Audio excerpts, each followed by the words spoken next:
Saan nyo nakita itong design? Galing lang ako sa computer yan, sa internet. Ah, Padala lang ako sa akin yan. Pinrint ko lang ako sa computer. ah, Basta ganito lang ako siya kababa. oo nga. Sabagay, ano lang ako sa poste yan, ipapantay na lang.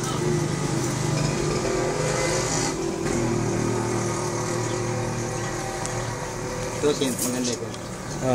Ito masyadong marami itong bakal. Marami itong bakal to, kasi meron pa dito yan.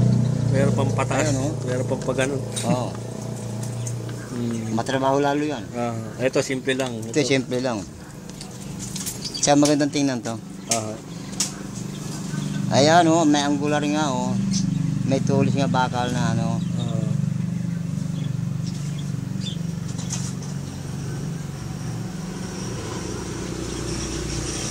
Kung kukunin nyo yung ganun lang, itong ganito,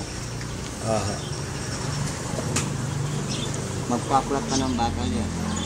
So yung angular, matulis na yan. Ang angular kasi ganito, di ba nakatagilid yan?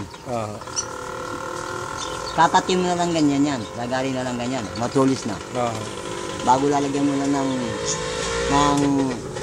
itong ganito, flat car, nakaganyan na rin yan, may tulis na rin.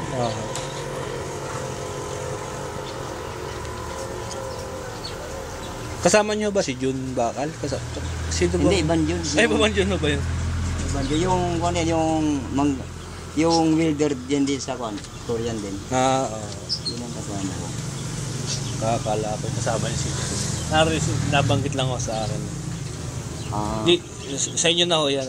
Kayo na ang bahalang mag-estimate kung gaano karaming bakal lang. Ano. At sasabihin ko na rin lang. Susukatan lang ito mula doon hanggang dito. Di sabay na kayo ni Kuya Henry mamaya pag ano.